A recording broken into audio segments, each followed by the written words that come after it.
Hello, I'm Francesca Boyd, and I'm honoured to welcome you to AIPH's Green City Briefing series. We have a wonderful webinar ahead of us. It's also worth noting that we encourage all our participants to continue the conversation after the webinar by joining the AIPH's Green City Forum. This is also where you'll find a recording of today's session. Now, finally, I'd like to thank our sponsors, Expo 23 Doha, Qatar, and the Worshipful Company of Gardeners for their continued support of this series. The second being of particular interest today as we welcome Nicholas Woolf, Master of the Worshipful Company of Gardeners and our MC for today. Bringing a great range of expertise, Nicholas is a chartered tax advisor and chartered accountant with a beautiful garden on the edge of the Claremont estate. He was appointed OBE in the 2018 New Year's Honours for services to charity in the UK and abroad, as a Knight of Honour of St John's in 2016, being chairman of the St John Eye Hospital in Jerusalem for 6 years until 2018. So it's with great pleasure that we start today's webinar, and thank you ever so much for joining us. Over to you, Nicholas. Thank you very much indeed, Francesca. So as you heard, my name is Nicholas Woolf, and it's my privilege to be the Master of the Worshipful Company of Gardeners for the year that began only 2 months ago on July the 5th. My horticultural credentials as a chartered accountant and chartered tax advisor, as you heard, are to have a large 3-acre garden in Surrey, just outside London, and it's right next door to the Claremont Landscape Gardens, which is now owned by the National Trust. So our property is part of the whole original landscape garden established 3 centuries ago, and we have 2 magnificent sweet chestnut trees that we like to think were planted by Capability Brown himself. Our tree man says they're certainly 300 years old. So I and my wife Fiona, who was Lord Mayor of London 10 years ago, and here is a picture of her. This is her portrait that sits in Wax Chandler's Hall, where she's currently the Master Wax Chandler for a year as well. So both of us are very keen on preserving the environment of which we are all the stewards. The Worshipful Company of Gardeners is one of 111 livery companies in London. Our members are not only from the horticultural industry, but also from all walks of life, as our purpose is not only to support horticulture, and particularly education and career development, but also to support the Lord Mayor and the civic city. We have also recently expanded our membership categories to create an overseas category for those globally who share our values and objectives and come to London from time to time. So this audience is perfect for sharing this information. Do look at our website. You will understand why we are enthusiastic sponsors of this series with AIPH. Today's city within the series title of Green City Briefings is London again. London was the launch city for the whole series with the then Lord Mayor of London in April 2021. That was an introductory briefing and focused on the importance of worldwide adoption of living green in cities as a result of compelling evidence of the benefits for city resilience and citizen health and well-being. This was followed with an update on action taken by London in December 2021, chaired incidentally by my predecessor, Heather Barrett-Mould. Today is therefore something of a further update. Measuring progress is going to be more and more important as we travel the difficult road to net zero. And as a chartered accountant, you would expect me to want to measure progress. The format today is the usual one with 2 speakers for about 15 minutes each, and then a question and answer session. We start with an interesting scientific insight and then turn to the city of the day, which of course is London today. So our first speaker is Dr. Henrik Sjöman, a scientific curator at Gothenburg Botanical Garden and teacher at the Swedish University of Agricultural Science. It's my week for Botanic Gardens, as I led a visit of the Gardeners Company to the Royal Botanic Garden, Edinburgh, only a few days ago. Botanics are a vital part of the research effort, and looking after plants, including those that may now be extinct in the wild. Henrik's research examines the selection and diversification of urban forestry, understanding plants' ability to grow in different urban environments, and discovering plants' capacity for delivering different ecosystem services. His presentation will cover recent research published in Hort Science with co-authors Dr. Anju Hirons and Sana Igna. Over to you, Henrik. Thank you very much for this introduction. Yeah, thank you very much once again to inviting me for this presentation. And yes, I work at the Botanical Garden, both in the Royal Botanical Garden at Kew as an associate research position there, but also as a scientific curator at Gothenburg Botanical Garden, and a researcher and a teacher at the Agriculture University in Sweden there. And my focus the last decades or so have been trying to develop guidance when it comes to selection, right plants for right situation and functions and so on. And when it comes to trees and urban vegetation in general, we are more or less experiencing some kind of revolution now, because what we have today and didn't have 20 years ago, or even 10 years ago sometimes, is that we have a very unique language where we can talk about why trees are valuable, why the budget for tree planting should increase, and why that particular species should be planted there and not there, and so on. We didn't have that language a few decades ago. And as a researcher, I would like to take some credit for that, actually, because what we have today is enormous amount of evidence of what trees can, or green infrastructure can deliver. So today we can actually quantify the value of tree planting, well, where they can deliver all kind of ecosystem services. We can actually today prove that if we increase the tree plantings in our urban environment, we can increase better functions and better values of our everyday life in urban environments. And this has of course resulted in all these kind of project where each city trying to compete with each other, who can plant more trees than you, and we will increase our tree canopy cover with this and this. And even designers and architects and urban planners, they also become very influenced of this trend of how important the trees and the greenery is. Just an example of the concept and proposal of Xinjiang in China. Look at this. Oh my God, this is green. Or even Michael Sorkin's vision, people growing onions on the Fifth Avenue on Manhattan. Or look at this. This is how Paris looks like in just 30 years or so. This is amazing. So when we look into the future, the challenge we have, and with the changing climate and the increased urbanization globally, we see that the space between buildings are very important, or sometimes the most important space where we can actually make a difference. And that's where the greenery comes in. So this is just fantastic. We are in a very, very good place when it comes to tree selection and tree plantings in urban environment. But there are, of course, many buts in this. But this is very important to understand that not all, but the majority of the ecosystem services connecting to trees are connecting to large and healthy trees, which is not rocket science if you think about it, because large and healthy trees can reduce winds, can capture pollution, can shade, and thereby reduce the temperatures on locally. Which means that the large and healthy trees we have today in our urban environments are very, very important to keep large and healthy.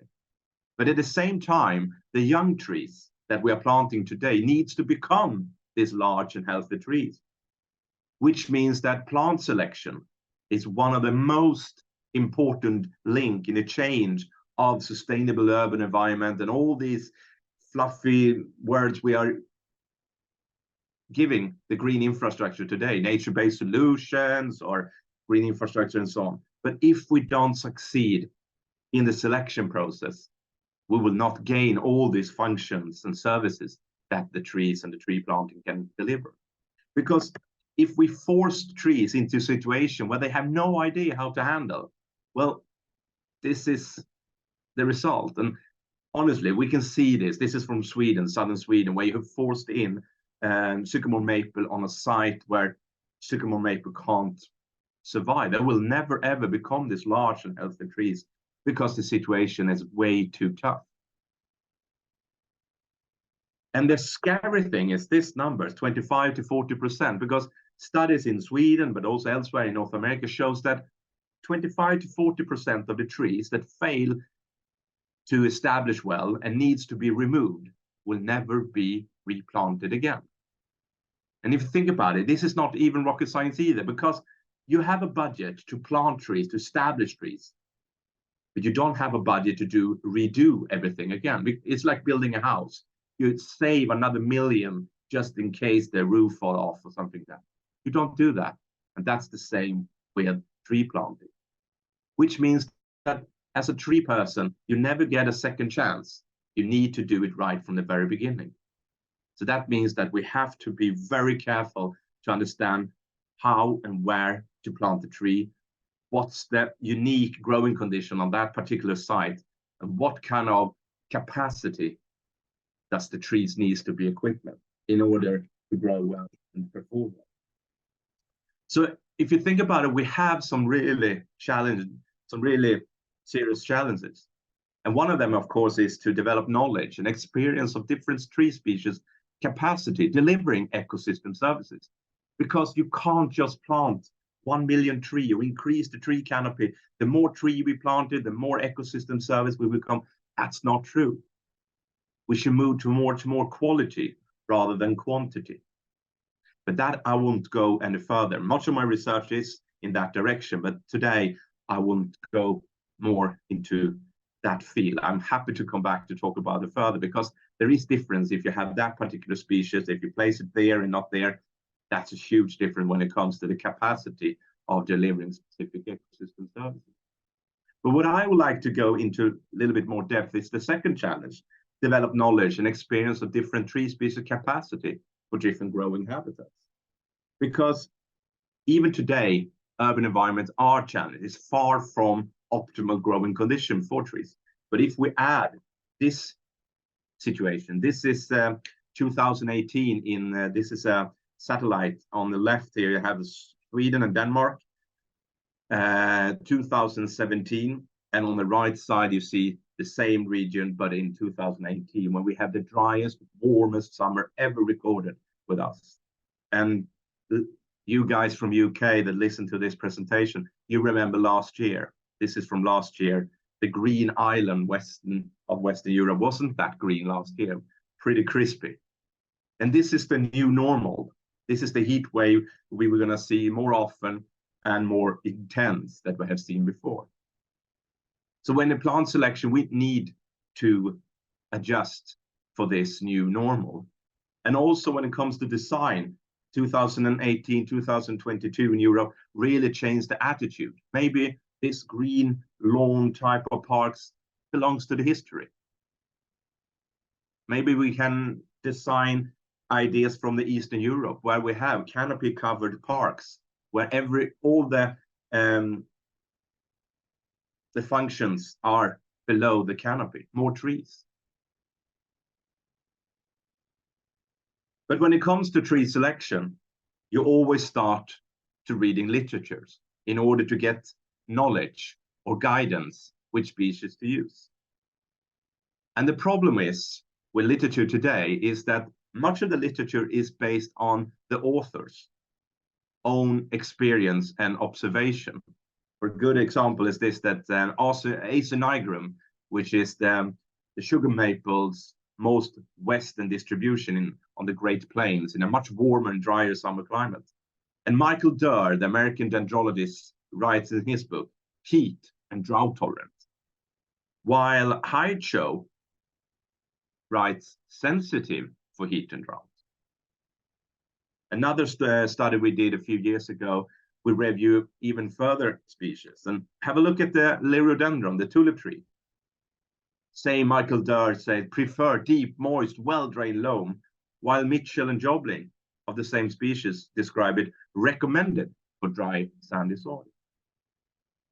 So this is the main problem many times, that we're forcing species into a situation they don't have any idea how to handle, because the available guidance today is a little bit confusing, which also add to the, the hesitations to test new species.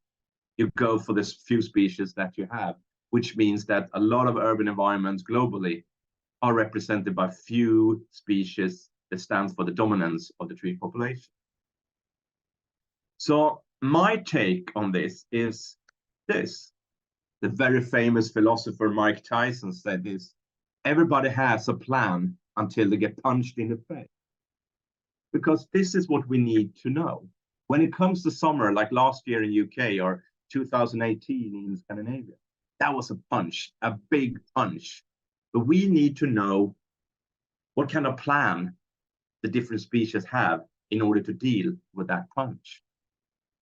Because the language we have today is based on, as I said before, observation rather than solid science. But if we compare ourselves as plant people with computer engineers, car engineers, the people who design cars and engines, or even construction engineer that construct our buildings, they know, they have a language in order to talk about the capacity in the different materials they're using, the components in a computer or an engine, what's the capacity, what they can do, how can we increase the capacity by adding that kind of aspect or that kind of elements into the computer or the engine. That kind of language we also need to do when we argue on why we should use that particular species. So I will give you another idea of how I believe or I think we should be talking when it comes to tree selection. So I thought we're going to do a little bit exercise when it comes to understanding the trees' capacity or how they deal with lack of water. So here is compilation of how trees can react when it comes to lack of water. And here you can see there is two main categories: avoidance and tolerance. Avoidance is to invest in equipment or invest in particular, for example, root system in order to avoid getting into a bad situation. And the other one is to tolerance, just to take the pain and just hope it goes over. And within the avoidance strategy, one is maximize the access of water, which means that investing a deep, wide, as big root system as you can, which makes it possible when it comes a dry and warm period. Well, I can do it. I can find water, no problem. But if the root system can't support the tree with water, there is no water available in the ground, well, the next avoidance strategy is to reduce the water use by closing the stomata, closing the photosynthesis, but also reduce investment like leaf growth and shoot growth, but also maybe throwing leaves and also invest in specific leaves. Here's a good example how whole Sweden looked like 2018 and big parts of UK last year, where a lot of plants just throwing in the leaves and everybody thought, oh, they're dying. No, they're not dying. They're just reducing the leaf area in order to reduce the amount of area where the tree can lose water. The next year, they will green again. But if this comes up over and over again, they will, of course, get fragile. And this we can see also in cultivation. This is from US, where the Cercidophyllum have been forced into a very dry situation on the left, while the trees on the right, which have more root system, where the root system can find water, they are still green. So this is a clear avoidance strategy, or investment in specific structure of leaf. For example, the leaf hair. This is the leaf hair of silver lime, Dilia tomentosa. On the picture on the left there is how the underside of the leaf looks like. So the hair covers the underside of the leaves in order to cool it down. Because if we can cool it down, the tree doesn't have to waste valuable water in order to cool the leaf structure down. And then you can see also in a steppe forest on northeast Romania how the tree can reflect the sunlight, and by reflecting the sunlight with the underside of the tree avoid to get overheated and thereby losing valuable water. But when the root system can't support the tree with water, the bank, so to say, the storage of water also is ending. Then it's all about tolerating, taking the pain as a tree, which means that it's in on the cell structure, how the cell structure are invested in order to take the pain of drought. And here you can see the same picture here. Then you can see the birches here are throwing the leaves, while the oak in the middle is still green. The oak doesn't have any superpower where it can penetrate down and find more water, because this is on a rock, very thin soil layer. But the oak can invest it in a cell structure, both in the wood and also in the leaves, to take the pain a little bit more. So I will show you an example. When you're watering your plants, they look healthy, the leaves are stiff, they have all the water they can have. So therefore the cells in the leaves are fully blown up, they have full turgor pressure. But when the roots can't support the plant with water, the storage of water is ending, then the cell structures start to be exposed for a negative pressure, which means that the water inside the cells are pushed out.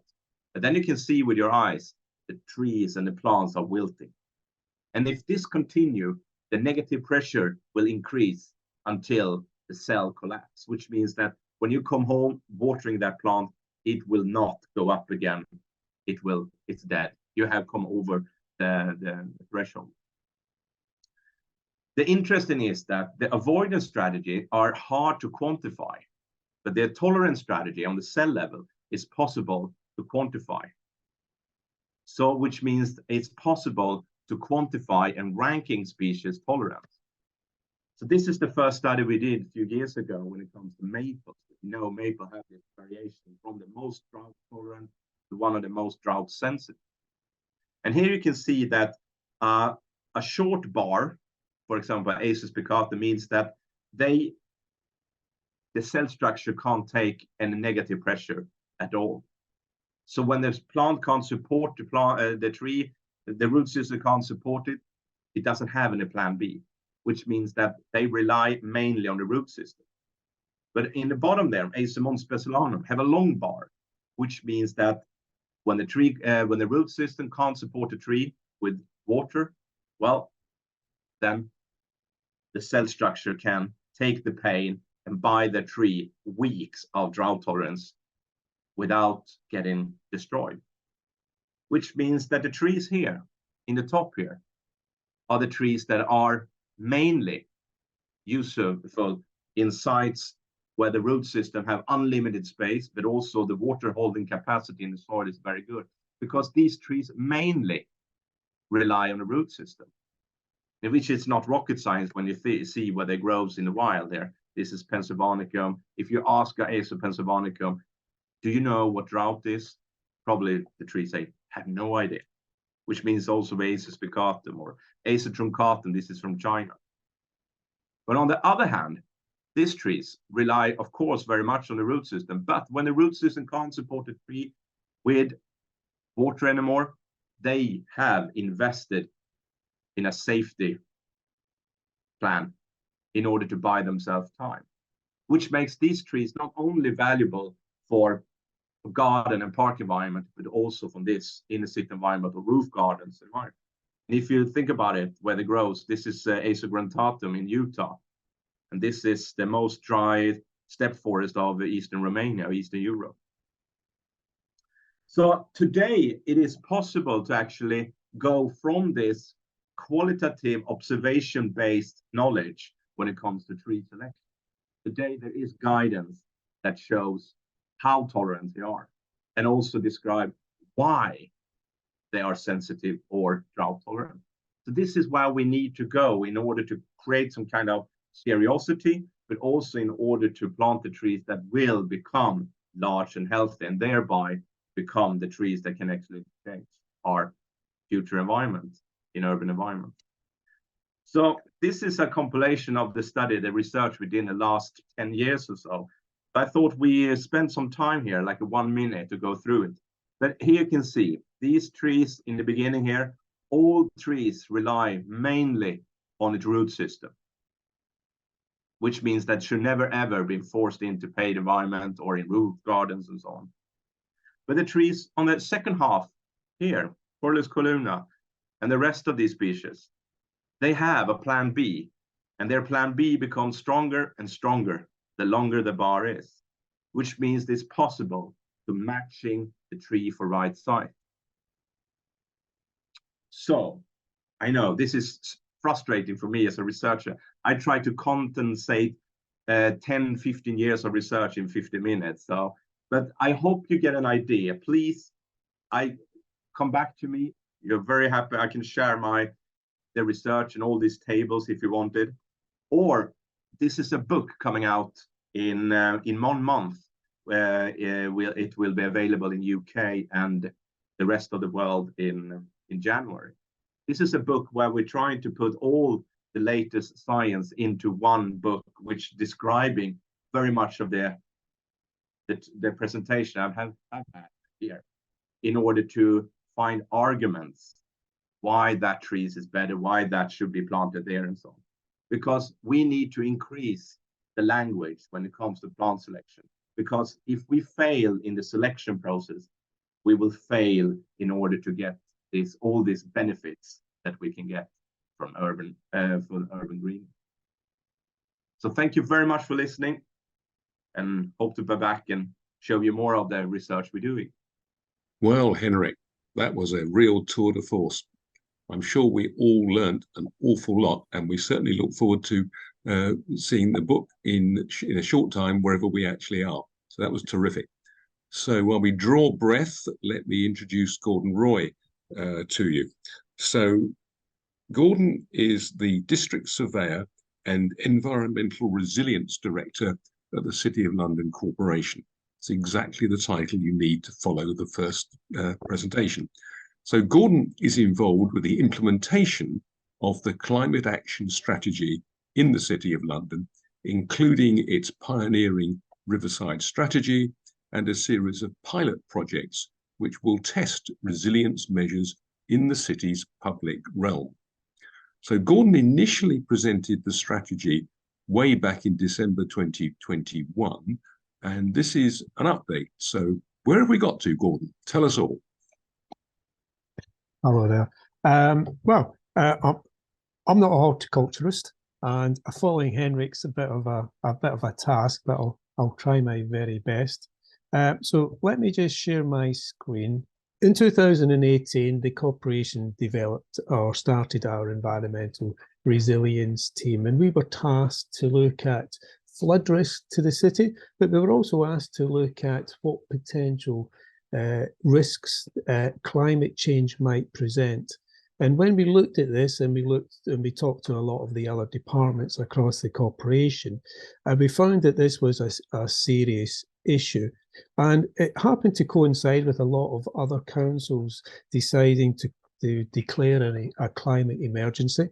But when we asked our members what they wanted to do, they basically said quite clearly, we know it's a problem, but I want you to go away and come back with a realistic plan to get us to be net zero. But you have to produce achievable dates. And if you can do that, we'll provide the necessary budget. So we did that. And the corporation agreed its climate action strategy between 2020 and 2027 with 4 main goals. 3 of the main goals was 1, to be net zero by 2027 across our own operations, to be net zero across a full value chain by 2040, and be net zero in a square mile, which is the commercial centre of the UK, right in the heart of London, by 2040. So after the sort of first year of this, we're well on our way. We've reduced energy consumption by 21% in our own operations. we've reduced our own emissions by 31%. And so overall, that's about 8.2 kilotons. And within the square mile, we've reduced building emissions by 16% and transport emissions by 11%. So we're well on our way to achieving our goals. And all these figures, we want to be completely transparent with the public, and they're all available on the Corporation's Climate Action Strategy website. But we were also one of the first organisations to declare that we also wanted to be climate resilient in our buildings, our public spaces and our infrastructure. So we've already started to implement a number of plans here. If you're in central London, you'll see improvements that are currently going on at Bank Junction, where we're doing a lot of landscaping and introducing a lot more greening. We've got replanting going on at Jubilee Gardens. We've got 4 new open spaces, including Finsbury Circus. And we've got some more sustainable drainage schemes coming in online. And we've got 14 sites where we're looking at the planting schemes and making sure all the planting is climate resilient. In conjunction with that, we've also got our biodiversity plan, where we're also looking at how we manage our open spaces to ensure that we're managing them to ensure that we're getting as much biodiversity in there as we can. We're looking at the built environment. So we're working with our town planning and public realm teams to ensure that any new developments that are coming through the planning system are maximising greening opportunities. So that can be through blue or green roofs, or within the ground level. We're trying to maximise new trees and planting in those environments. We're also working with both the business community and our resident community to engage with them and to provide education about how climate is changing and how they need to adapt our open spaces. And one of the big things, and Henrik sort of alluded to this, is about data. We're actually starting to collect data on all our schemes, all our new projects, to see what works, what doesn't, because you can read different books, you can get different ideas, but what actually works in a very, very built-up environment. So we're starting to collect that data, and that will be fed into how we operate going forward.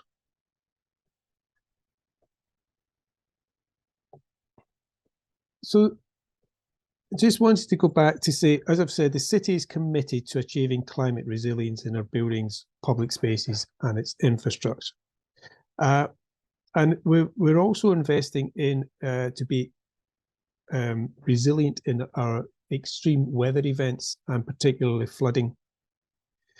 So the first thing we actually did was we actually commissioned a report from Bureau Happold, and we asked them to develop a risk-based approach to climate adaptation and resilience, to tell us what sort of triggers and thresholds we need to design to. And they based all that on the Met Office UK Climate Projections 18. So that report came back, and it came back with a number of pretty obvious things, really. We would, between now and 2080, we will be expecting hotter and drier summers with increases of about 5 degrees by 2080. We'll expect warmer and wetter winters. We're expecting sea level rise by up to 1 metre. And we've already been working quite hard with the Environment Agency in their Thames estuary strategy. And we've already got a plan in place called the Riverside Strategy, which looks at planning and any schemes coming along the river so we can increase the flood protection to the 1 metre. So we've already got that in place. And we've already can see the extreme weather events where we're expecting more heat waves, more levels of drought, but also more rainfall with heavy thunderstorms.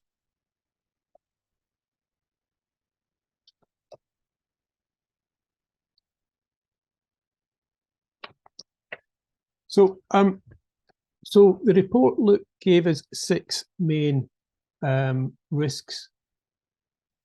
So, and we took the 6 main risks, and from those risks, we developed what are the main attributors to it, and we've developed what we call the climate resilience wheel.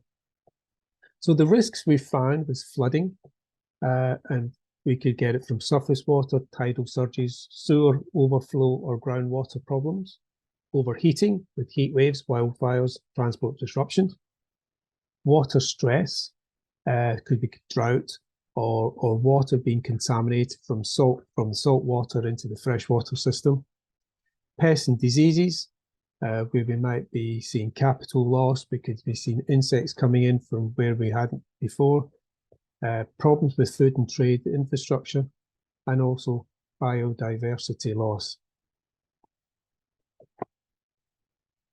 So just want to look at a number of completed schemes. So what we've actually done, we've set up a main project called the Cool Streets and Greening Project, where we're looking at these risks, and we've decided to add new trees where we can, which will help reduce the urban heat island effect and improve air quality. We're looking at improving public realm schemes that were already in progress. And we also wanted to trial new soils and new plants. We also wanted to try and make sure that when we did these schemes, we wanted to improve water management. We wanted to reduce the need to water the plants, provide more sustainable drainage, so to collect the rainwater runoff, and develop what we call our planting catalogue. So we just want to look at some of these schemes that we've already done. So this particular one is what we call the Riverside. It's right beside us, the City of London Boys' School. So on the north side of the Thames. It's an extremely exposed site. So it gets the midday sun, and it gets extremely hot. So the aim here was to take away the original bushy flower beds and plant them with the different types of plant that could survive at this hot, exposed weather, and live in a reduced nitrogen nutrient soil. We picked plants that were particularly from the Mediterranean type of climate, and we planted them in different substrates that included different mulches, sands, bricks, gravels. And we brought on plants that were very young in their development, so that they could establish as they were growing, and hoping that they would survive longer. And as we see the constraints of this site, it's quite tight, but it is very, very exposed. So we use a variety of plants. Some of them were called moonshine yarrow, and some of them were echiums, and they were particularly chosen to try and improve plants for pollinators. This is bed number 5, and we were looking here in particularly at different subsoils. So the original ground was removed, and we covered the entire bed with a layer of bloomy, sandy subsoil mix with an intense, lightweight topsoil, which had a low level of organic matter in it. We then split the bed into 2. One half was covered in a layer of sharp sand and mulch, whilst the other half was covered in crushed brick rubble mulch. And the aim was to see which plants could establish themselves quicker than the other one and which one would survive. We moved away from the old bushes, and we put these sort of more Mediterranean type plants. And we are now, and you can see the difference in between March and August that the plants have grown, and we're continuing to monitor both the growth of the plants and the the substrates to see which actually work better in this type of environment. And once we know that, we can then use the best solutions for similar sites. Another scheme is Bevis Marks. This one has recently been completed in April 23. And here we removed an original flower bed, which we rotated traditional types of plants you would see by local councils to a more permanent plant. The plants we picked here were included oregano verbe and Jerusalem sage, which are highly drought tolerant, as well as supporting a lot of pollinators. The plants have been transported very early in their life, again hoping that they will establish and become more resilient.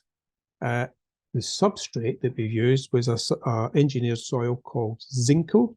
It's normally used on roofs where we got a green roof, and it's very good at allowing drainage of the subsoil, but we've also incorporated channels underneath to store water to try and help these plants get established. The design was done in-house by our own in-house design engineers. And it's been designed to allow some of the rain runoff from the pavement to go into the flower bed. And we've got silt traps just to stop some of the contamination. The site itself is very constrained. We initially did a survey, and it seemed to be clear. We designed it, and as soon as we started work, we discovered that directly underneath this, that it is part of the Roman London Wall, which is a scheduled ancient monument, which we weren't allowed to touch. So we had to redesign, come a lot shallower. We had to change some of the planting schemes that could be survive in a shallower bed. And the second thing, lessons learnt here. One of the lessons we learned was some of the plants actually died very early. And what we found was that where we are using the Zinco subsoil, the original plant had been grown in a very good quality fertile compost, and the shock was just too much for it. So we're trying to see, if we're using similar products as Zinco, if we can actually buy plants which are actually grown from the start in those mediums.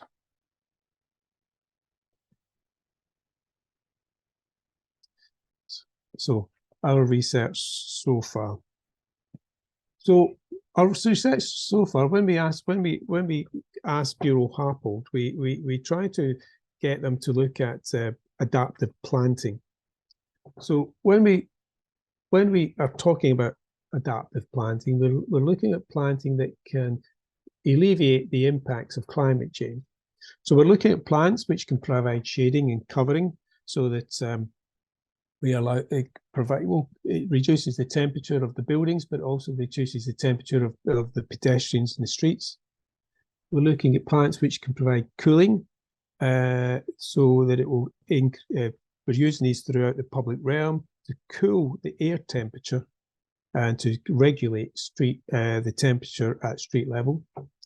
We're picking plants for inception, so that the bigger the leaves, or the amount of leaves, it can actually reduce the amount of water that's getting into the drainage system. We're looking at plants that can increase diversity. We're looking at plants which, in certain situations, we might want them to screen. So we might want them to be used to prevent pollution moving from one area to the other, or to provide protection against wind.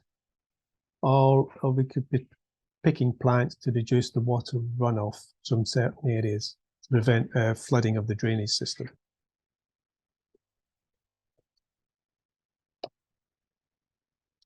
We're also looking at resilient plants. So resilient plants are plants where they will tolerate the stresses of the changing climate. So we're looking at plants which, if it moves, one too many.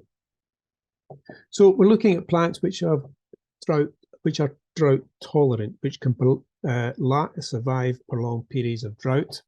And because we don't really want to irrigate these plants where we can. We want the plants to be resilience. So we're selecting plants that are not sensitive to the increasing number of these pests and diseases that are predicted. We're looking at plants that can maybe tolerate flood.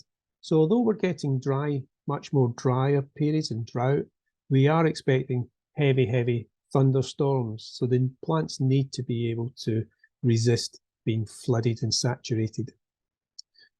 We're looking at plants which have got biodiversity to increase the ecology. We're looking at different substrates. So we're looking to see what substrates are actually working with our plants. And we're looking at plants that can be resilient to be tolerant to the shocks and stresses. So what's a feature of a resilient plant? So what we found so far is there's a number of plants which have features that are very good to be resilient. So plants which have silver-coloured foliage helps reduce solar radiation, and Henrik implied this with some of the trees he was talking about. Hairy or furry leaves can reduce the moisture loss. Narrow leaves, again, reduces the moisture that can be lost. Tap roots, so again, long roots which can go down deeper into the soil to keep the moisture. We're looking at plants which have got lobed leaves or even waxy leaves. So we're looking at different plants, and we can see some of the features of these that can also help. So what are we currently planting into? So we're trialing a number of plants.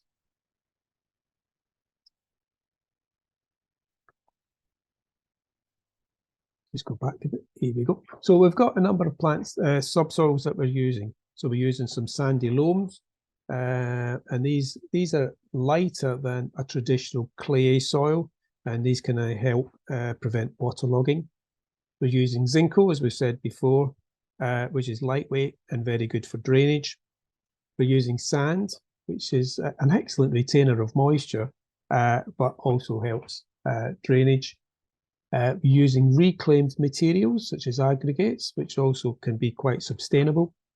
We're using gravel mulches, and we're also trying to use a variety of lightweight soils. So when we take all that and we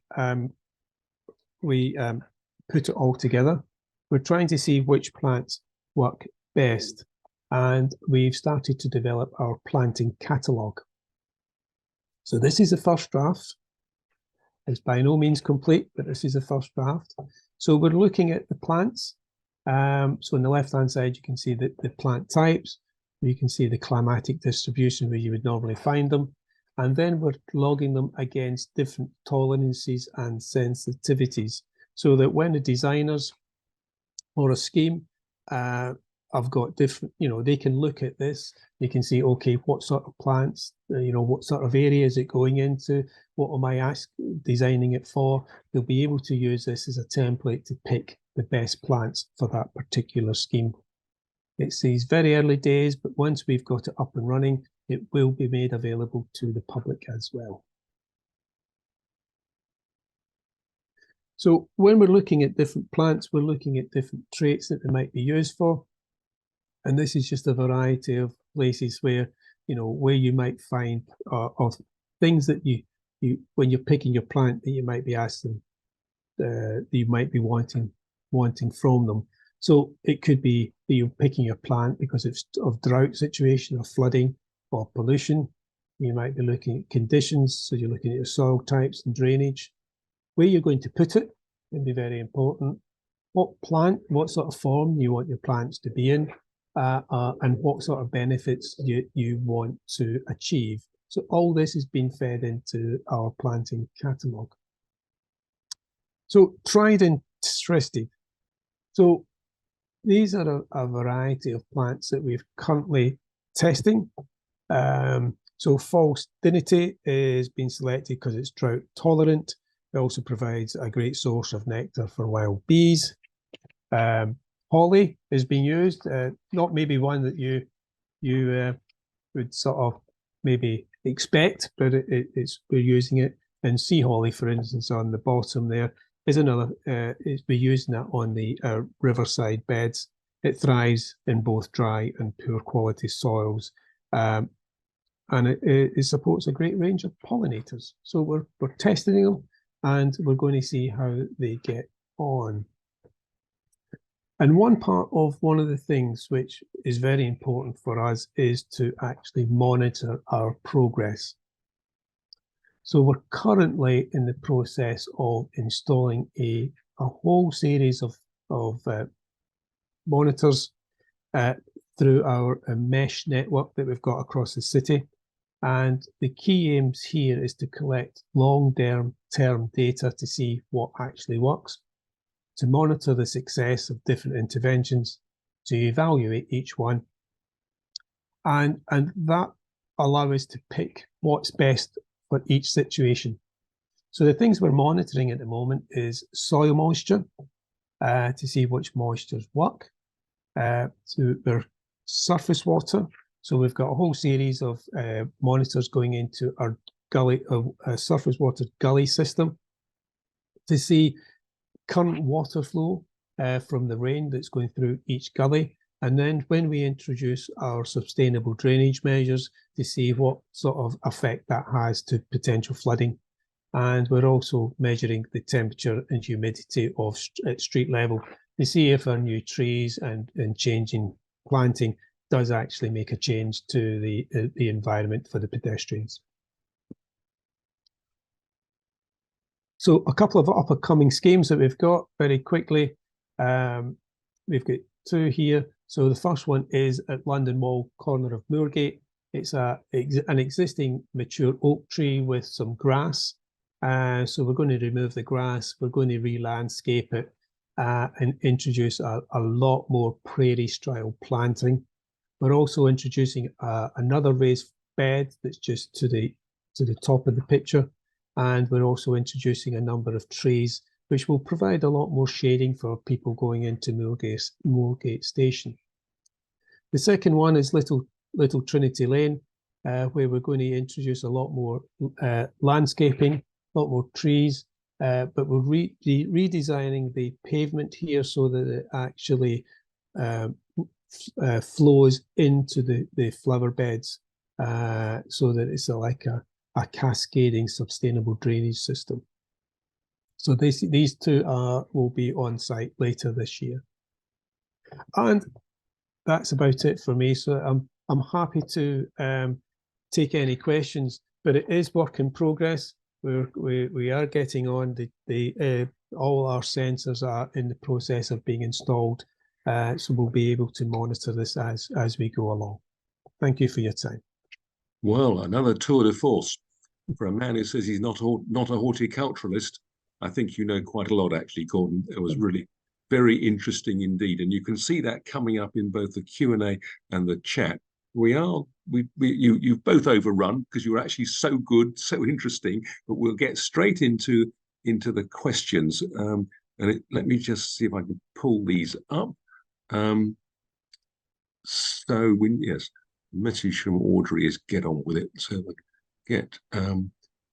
so the first question is really to you, Gordon, which is, how are you monitoring the public response? You commented on how you're collecting the data, but what do I, as a citizen of the City of London, how are you measuring my response to the different plant choices and the Mediterranean look? Is that welcomed in the City of London? We've got quite a comprehensive communications with different the business community, the residents community, and people who come into work.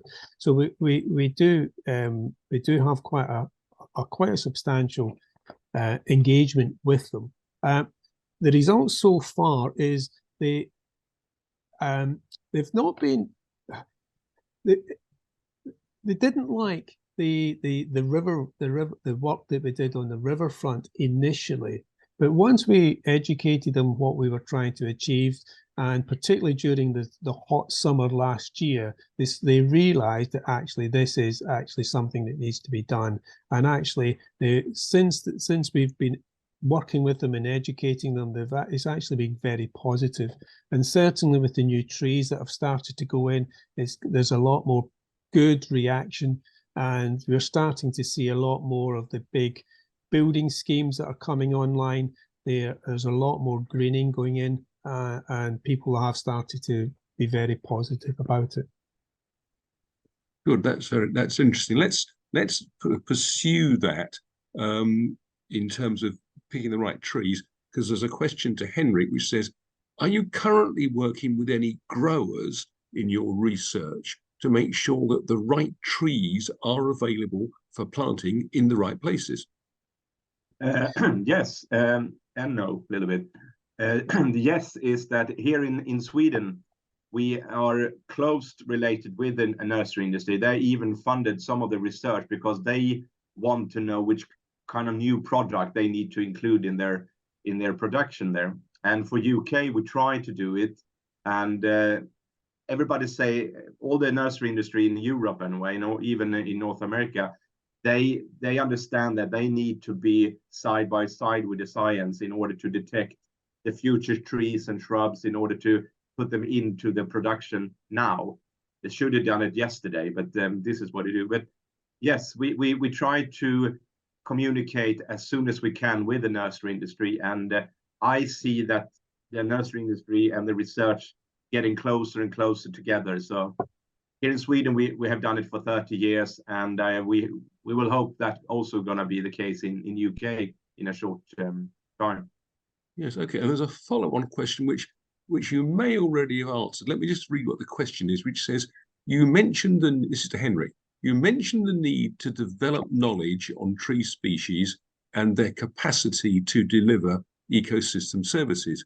Who, in your opinion, should be generating this knowledge? Does it exist already? How can we ensure that knowledge is packaged and accessible by cities for use in plant preparation and planting decisions in the urban context? And how might we ensure that cities are contributing as well? I think my question is, does the book that you showed us at the end, does that answer that series of questions, or is there a bit more to it? We can find today a lot of guidance through science, because there are tons. Every day new publication comes up, which gives us even more detailed information on which species have the best capacity to take pollution or do shade, or can be for biodiversity. But the problem is, I think the academia isn't that keen to communicate that in a more popular scientific perspective. So that's one of the reasons we wrote that book, because we need to make it available, because we can't, as I said in my presentation, we can't just go for quantity. The more greener we get in, we can actually create negative effects of too much trees, or trees in a wrong position, for example, with pollution, which block the wind, and we can actually create very hostile situation locally in urban environments. So we need to move towards quality rather than quantity. So yes, that book is one step, and hopefully we will see soon more and more of this research being available in a more practical way in order to work with plant design and the tree selection. So that's helpful. Thank you. So let's go back to Gordon and the City of London. We've got two questions here, which is, where does the City of London source its soils from? And then the second question, which is the lead on from what Henrik was just saying, is was a really simple one, which is when is your resilient plant catalogue going to be available? Okay, I'm not going to be very good at answering these two. Where do we get our soils from? I'll need to come back to you on that one, because I've got a team and they deal with it. We've got a City Gardens team, and they're importing all these soils. I think it's a horticulture student. We'll get her to send you an email to follow up on that. You can't know everything, so don't feel it. I think the interesting point is that you hear the science from Henrik, and then here we have got a city that's actually doing it, and it isn't one man; it's a team that's getting on with it. Yeah. So I think that's why the catalogue is, brings all your knowledge together. So is this going to be published in? I think I've lost the plot on how this comes out. Well, it's a bit clunky at the moment, so we're trying to refine it. I would hope to have it out by December, but don't hold me on that. But I'm hoping by the end of the year, but I can let you know. And in what form is that going to be? Is this an online something, or is this a hard copy book in the way that Henrik showed us? No, we would prefer to do it online so that anybody can access it and work with it. So yeah, it will definitely be an online. I will start to do a beef with Gordon here a little bit, if that okay, Gordon. If you all Google TDAG tree selection guide, there is already a tree selection guide available, which is free for download, and you can use that. And together with Gordon, you will probably have a very good case there. But that, of course, is just trees, not plants in general. No, that's only trees there. But that's also a guidance for site and a little bit of functions there as well. So TDAG tree selection guide. So you're going to find it. You download it as a PDF, and then you can click yourself around there in order to select for site and function. Good.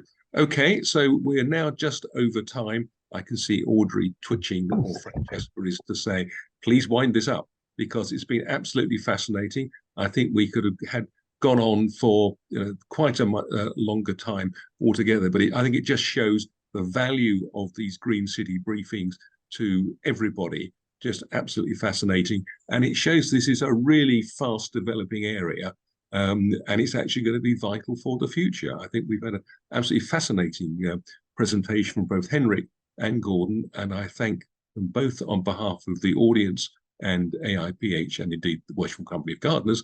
So thank you very much indeed. Over to you, Audrey, or is it Francesca, whichever of you it is. No, thank you ever so much. We will collect the unanswered questions and post them to our speakers, along then with the responses, which we will pop on the forum discussion area later this week, which is also where you'll be able to find the recording. We often have people requesting the recordings, which is brilliant because something like this is such an important topic. And thank you for the brilliant insights that our speakers and MC have shared today in understanding plants' response, the need to change current practice, along with the challenges that face our urban green spaces. So thank you to both of our speakers and Nicholas for being today's MC. Finally, I would like to thank our sponsors, the Worshipful Company of Gardeners and Expo 2023 Doha, Qatar.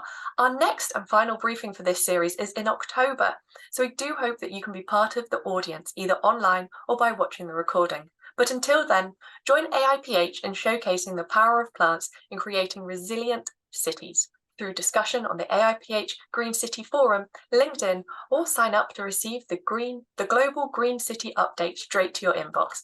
Thank you again, wherever you are, if it's good morning in Argentina to good evening in the Philippines. Have a wonderful day. You are a seed, the beginning of a new awareness, a new global movement. You have life in you. Share it, spread it, bring your thoughts and skills. Make it all fruitful. Tomorrow brings challenges and opportunities. Grow. Grow the resources to embrace science and experience for global sustainability. Grow the tools and use technology to cultivate a new and better future together. Grow the knowledge to reconnect to nature and promote a greener development. Grow the balance between local and global, planet and people, today and tomorrow. Growth starts with you.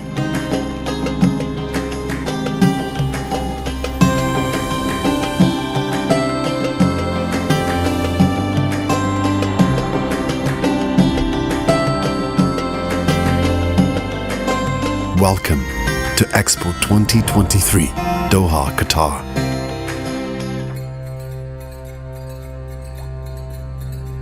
Qatar has the perfect conditions for this growth to take roots.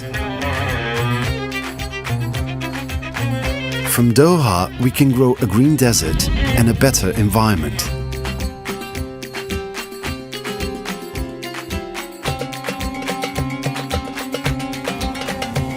Our expo site consists of 3 main areas designed to host, gather, and inspire.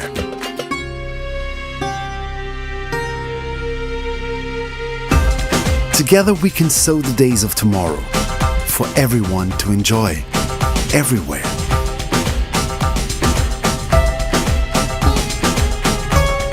We are expecting you on the 2nd of October 2023.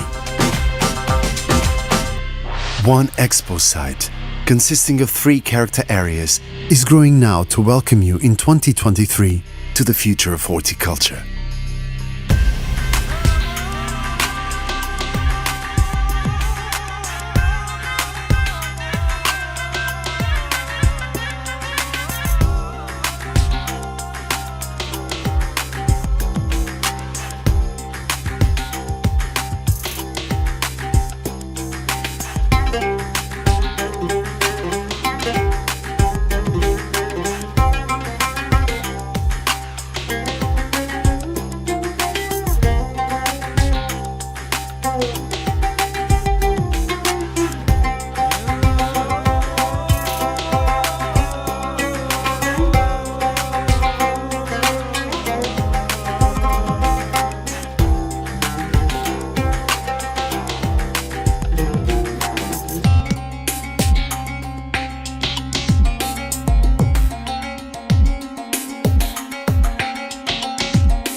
You are the seed and the movement that will gather the world in Qatar.